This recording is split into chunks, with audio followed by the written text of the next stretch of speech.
Speaking of reliability, a podcast with good friends talking with you about reliability engineering topics.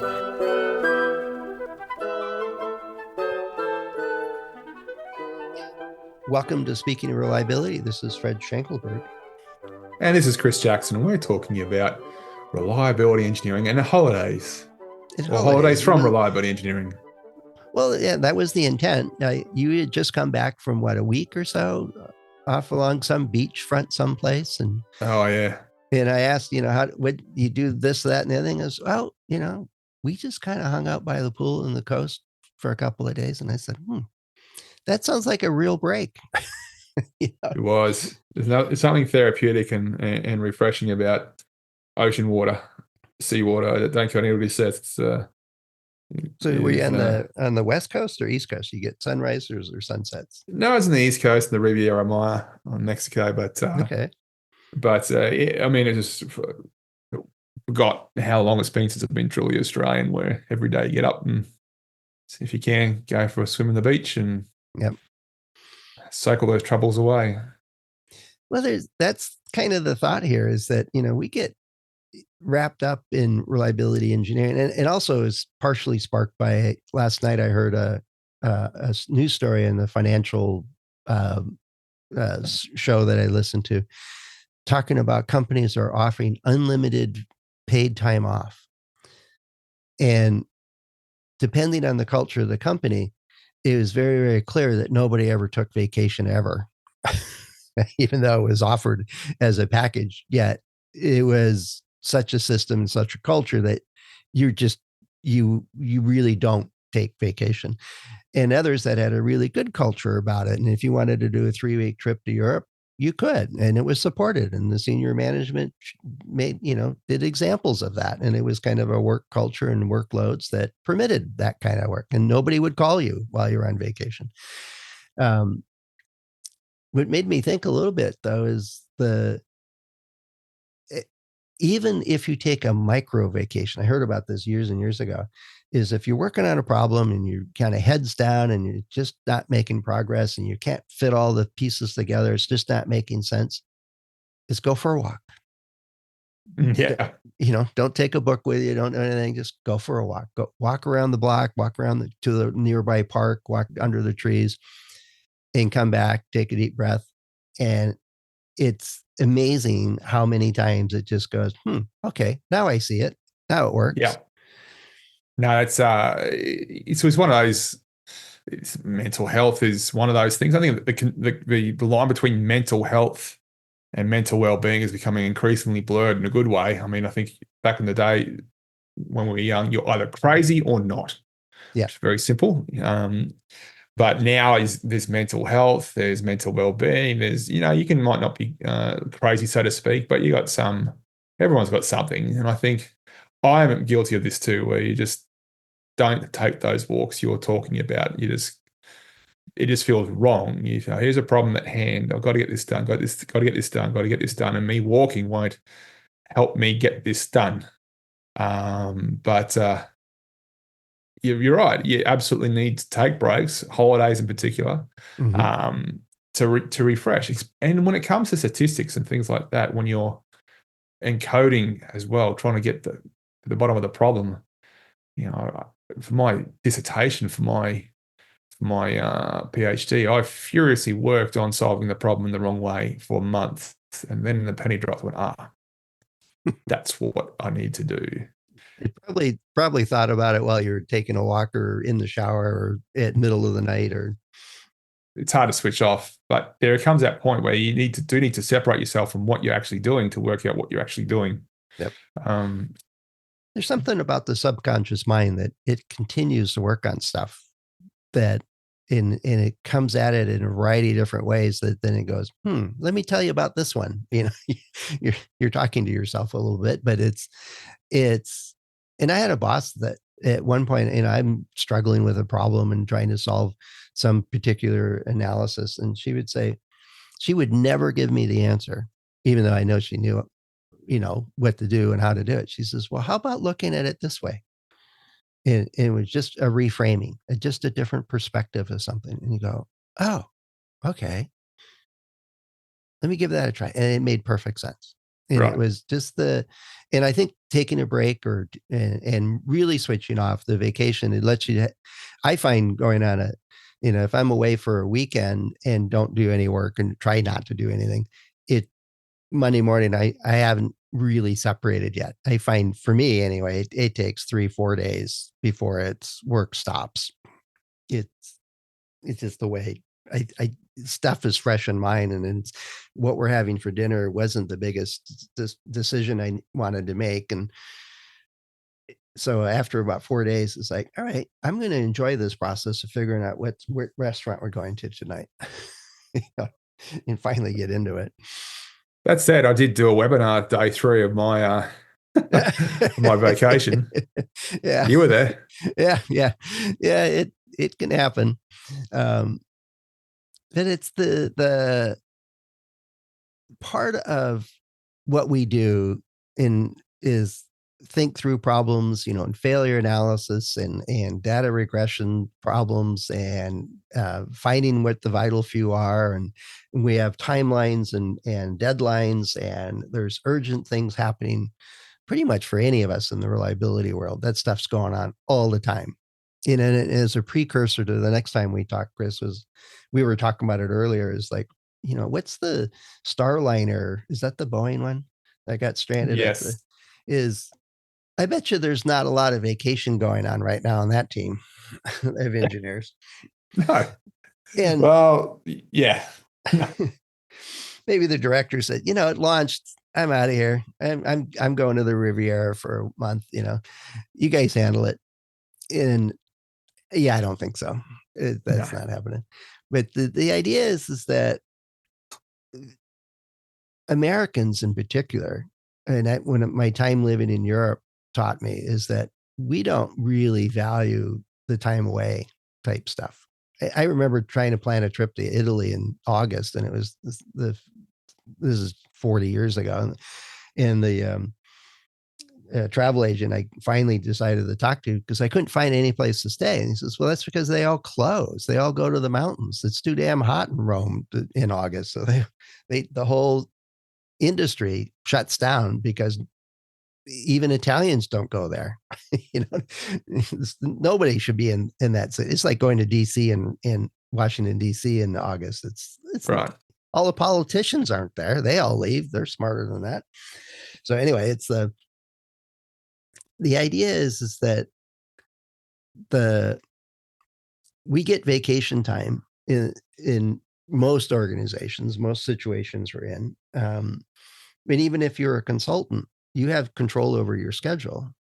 The value of taking a week or 2 weeks off and truly getting away is that big recharge for your mental capacity to solve problems. And if we don't take care of solving or recharging ourselves or refreshing ourselves or taking care of ourselves, then it just makes it increasingly, I don't know, sort of like a machine that's not getting maintained and clean, is we get pretty sludgy in Yeah. our ability to solve problems.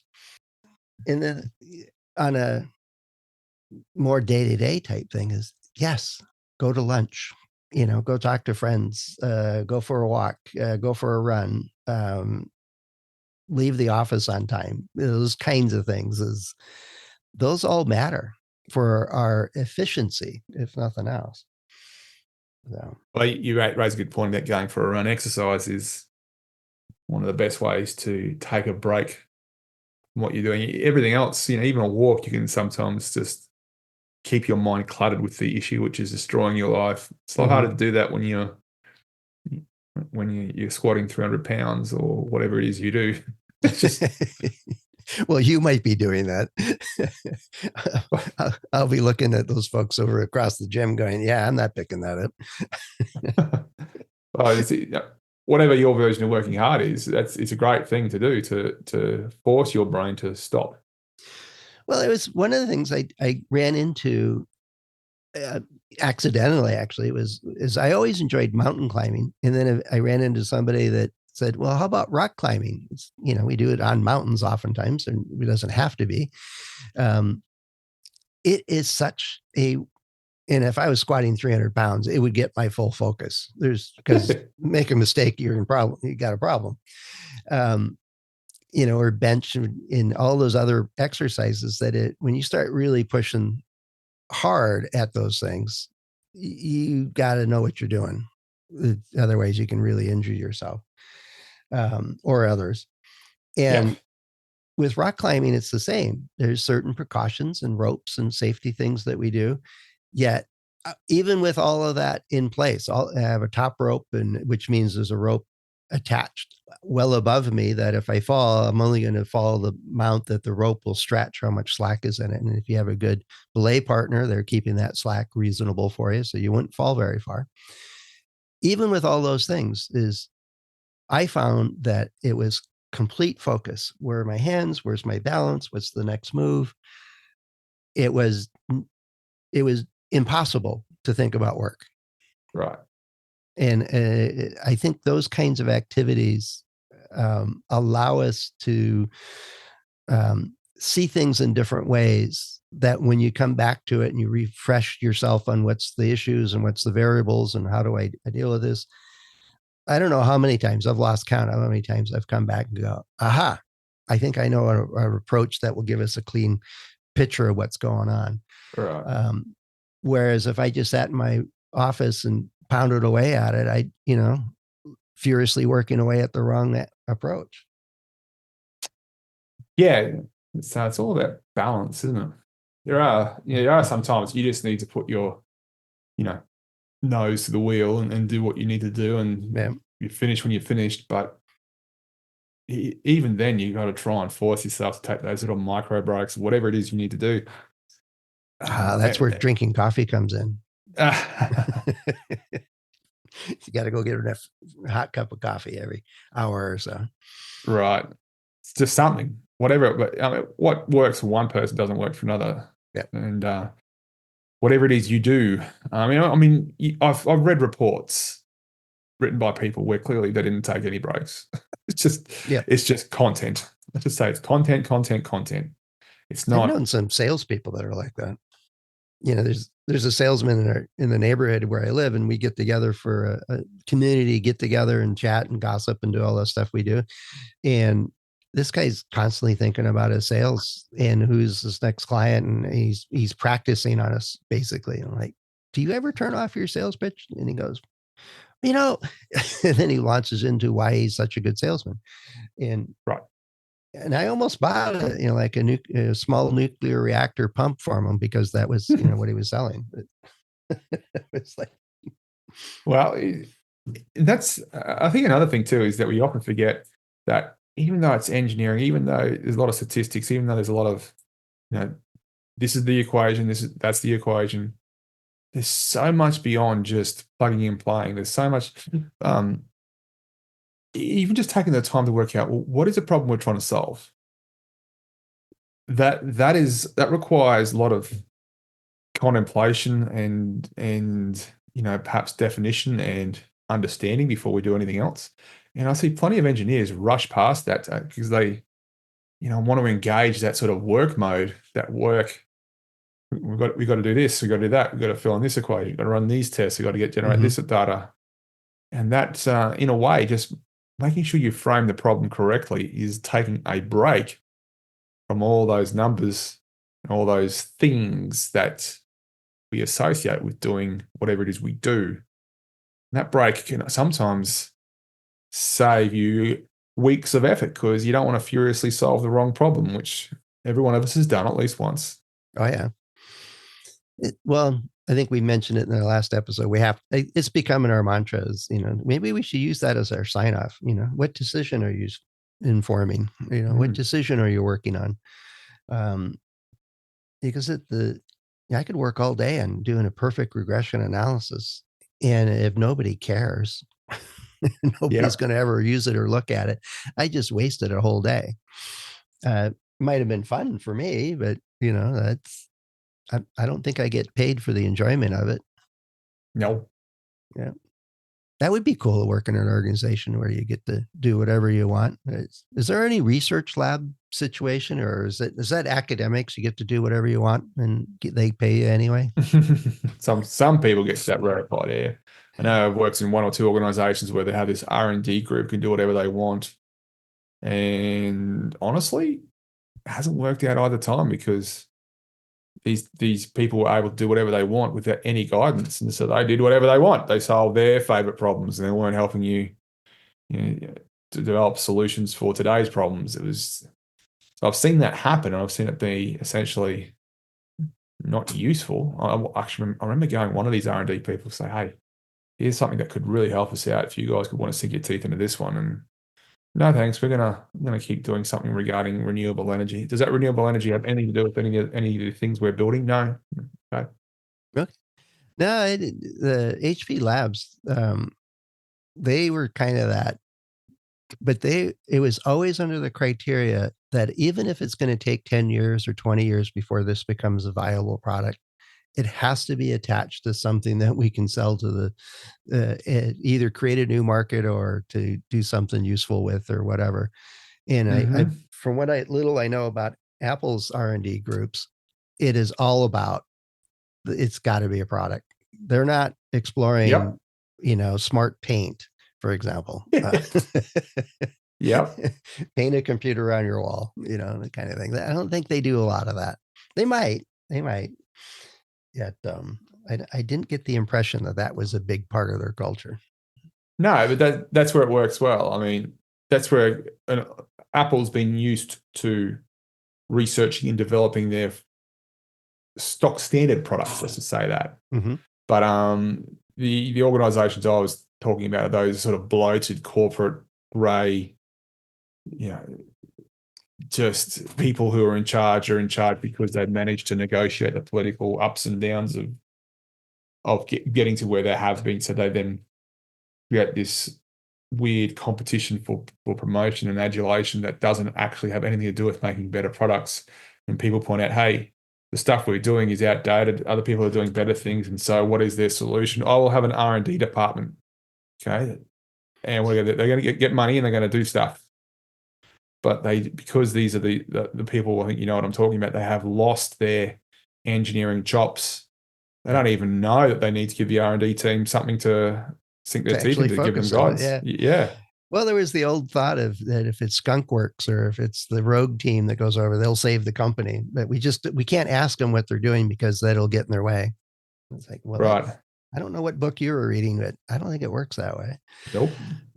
And if you're already thinking about, well, if this company's going to go under, maybe you should address the reasons why the company's going to go under. Yeah. There's all kinds of stories there. The idea, though, is, take a break, relax, have a good time, take a deep breath, and come at the issues or problems that you're facing another way. And there's the vacation, go away for a couple of weeks and dabble your toes in the pond or the ocean or whatever. I don't recommend that in piranha infested bodies of water. But I remember my wife and I went to Africa and we were in a kayak. It was a kayak or a canoe, something like that. Not a big boat whatsoever. And there's this crocodile or alligator, whatever they were, a very large creature. The guide said it probably weighed 2,000 pounds. It was a good 20 feet long. It was an absolute monster. Not moving at all, laid on the bank. And he goes, yeah, let's not tip the canoe over right now. Well, that was not a relaxing part of the vacation at that moment. It was like, okay. Just paddle slowly. A croc is big when you go past it. It knows you're there and it doesn't do a damn thing. Yeah, it ain't care. Goes, you're not worth my time. Right. You got nothing you do is going to intimidate me. I will choose to eat you if you capsize. But when they do not even bat that hypothetical eyelid, that's a big beast. It just doesn't have a care in the world. Yeah. Because it knows. I'm at the top of the food chain at this point, Stay away from the hippopotamus. Other than that, I'm good. Right. Yeah, that was one massive creature. So there's some parts of vacations that can be a little bit thrilling, a little bit thrilling more than it. Well, it's part of the vacation, I guess, but certainly takes your mind off of doing regression analysis. Yeah, absolutely. And yeah, it's always hard to get the balance. Some people take the balance too far. Some people are perpetually on holiday, and getting to do the work is the issue. But yeah, there's that. Yeah, we're not saying take a break from not doing work. That's you know, making a difference, adding value. Those things all play a role. And taking the breaks and vacations is to enable you, one, to get to know your family again and have a work-life balance and do all those kinds of things. Yet even at home, if you're facing a problem, how to get something done, sometimes going for a walk is a great way to start. And you might even run into a neighbor and they might have the answer for you and have the right phone number for the right contractor. That's actually worked out for me a couple of times. Yeah, I'm trying to find somebody to do X. And, he says, oh, here, this guy's great at it. He just finished a project for me. He's looking for this next project. I'm like, okay, cool. Happenstance. But anyway, there's something to be said for vacations. And Chris, it sounds like you almost had a perfect vacation. You mentioned doing a webinar during the middle of it, but right. that's okay. I appreciate you made that commitment, and timing just worked out just right, I guess. But at least you weren't awake at 3 a.m. to do the webinar. No, that's good. That was always a nice to have. Yeah. And it's, if you're listening to this, when was the last time you truly took a vacation and relaxed and, listened to lots of podcasts? Well, that would be an oxymoron when I listen to a bunch of work-related podcasts. No, don't do that. Turn that off, sketch the palm trees. Take your mind off of work, go rock climbing, do something like that.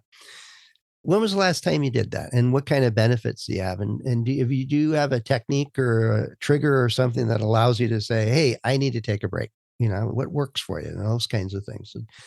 And also what's the culture at your work? Is that okay to take care of yourself, basically? Or if you've got any other questions about reliability or the engineering types of stuff we do and all those things, we are always looking for those questions and so on. Now that we're we're almost 10 episodes. I think this was 1009. We're 9 episodes above our 1000th one. We're still looking for questions. We haven't run across all of them yet. I'm quite sure we haven't answered all of them yet. So let us know. Head over to accendoreliability.com/go/SOR. Couple of ways to get in touch with us. Chris and I and the others are available through LinkedIn and our about pages. So plenty of ways for you after you take your break to give us a shout and a comment or a question. We'd always appreciate it.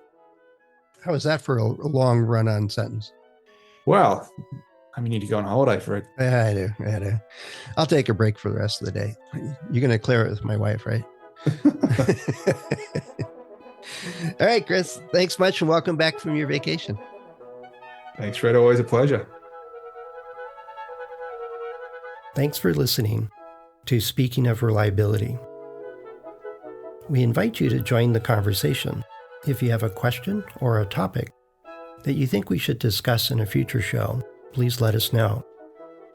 You can find a comment box below the episode show notes, or just leave a note as part of a review on iTunes.